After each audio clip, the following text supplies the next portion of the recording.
but it must be due to some kind of experiences and experiments. Now when they have this, what happens? Even shamanism, you know, the first painting which I showed you, you know, I told you I'll reschedule it for you again. Now what can you see in this painting? Can somebody share? These are not shamanic paintings, and shamanism is used worldwide as a healing process similar to psychotherapy. Can somebody share what is there in this painting? As homeopaths, we are supposed to be good observers. So let us observe and share.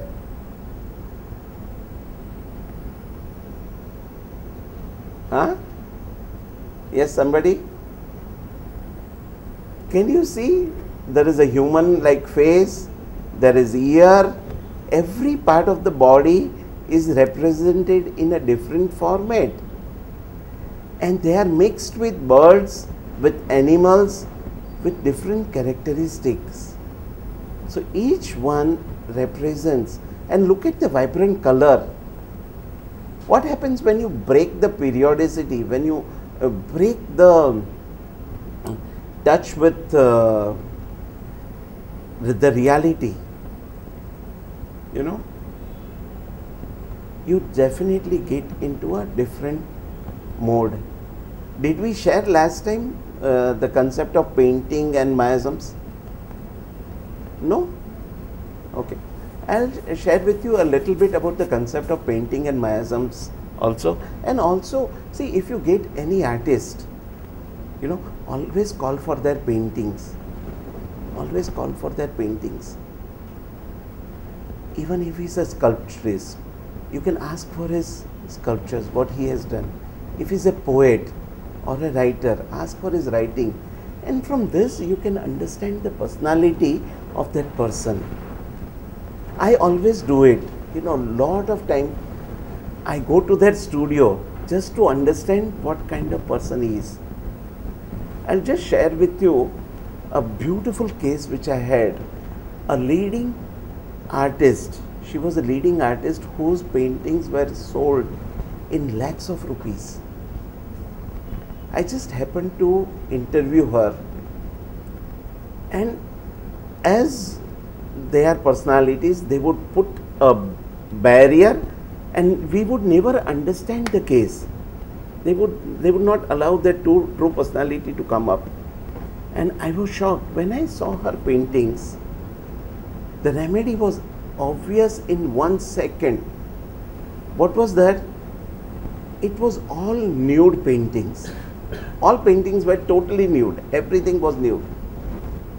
Second characteristic was that the males were very small, the females were huge. Okay, huge. So you know the remedy. Right? Simple. And the last part, which was a confirmatory part to this, was that the male organs were again very huge. I didn't have to even think for 1 second, and the prescription was available. And like that, you know, there was a beautiful case which I treated with another syphilitic remedy. There was a young child who came, and I give them colors, I give them, you know, pencil, pen, everything to paint.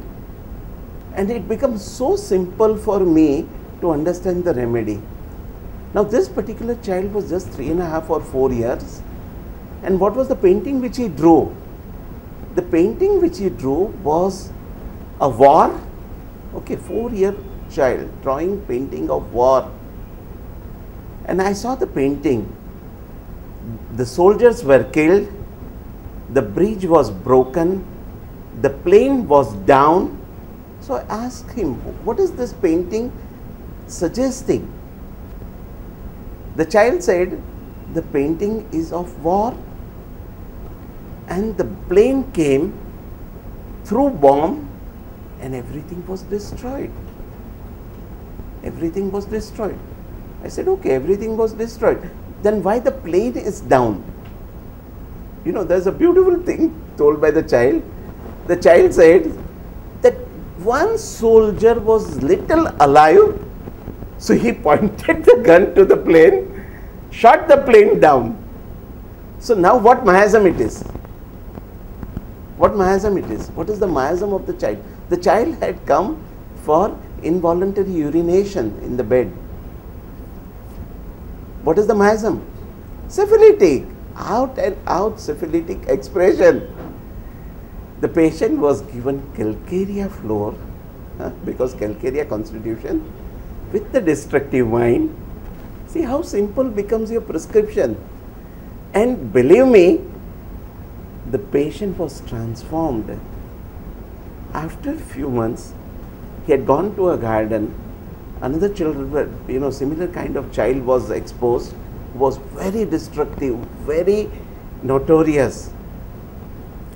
So this particular child says to the mother, Mama, why don't we take this child also to our doctor so that he becomes like a good child? So this everything in homeopathy, you can get clue from everything for prescription. So coming back to the paintings, what is the beauty? What are Soric paintings? You can see these paintings. Wherever there is a painting which is close to nature, okay, paintings which are close to nature, these are Soric paintings. What colors they will be using? They will be using all bright colors, nice colors, pastel colors. So the Soric paintings will be full of pastel colors, nature, birds and everything. Okay, that is Soric painting. And what effect it produces? It gives you a very soothing effect. Whenever you see it, you are very happy. You feel okay, this is a good painting. See, I don't know, have you been to the, Ajanta Ellora caves? Have you seen some of these paintings? Or, this guy in Sistine Chapel at Vatican City, in the Pope's Place, Michelangelo has done the painting even at the age of 80. He used to, at some 30 feet height, he used to lie down on a plank of wood and do the painting. If you see those paintings in that Sistine Chapel which he has used that light blue. I have been there twice, and one can sit there for hours and hours and watch those paintings. They are so soothing, they are so healing. Okay, so that is the Soric aspect or the healthy aspect of the painting. The psychotic paintings will be predominantly of objects. They will paint the objects, or the people who do portrait are predominantly psychotic. The second characteristic of psychotic painters are they will never ever complete the painting. They will change. What colors they use? They use dark colors, no, not blue, black, brown, depressing colors. This is the characteristic of psychotic paintings. When you see, you will see a flower vase without flowers. There's a difference. Just a flower vase drawn. What does it show? Object. It doesn't require creativity. It requires a good hand. It requires a good shading. So these are psychotic paintings. What are tubercular paintings? I remember when I was a student at the postgraduate institute with Dr. Dawle, there was very interesting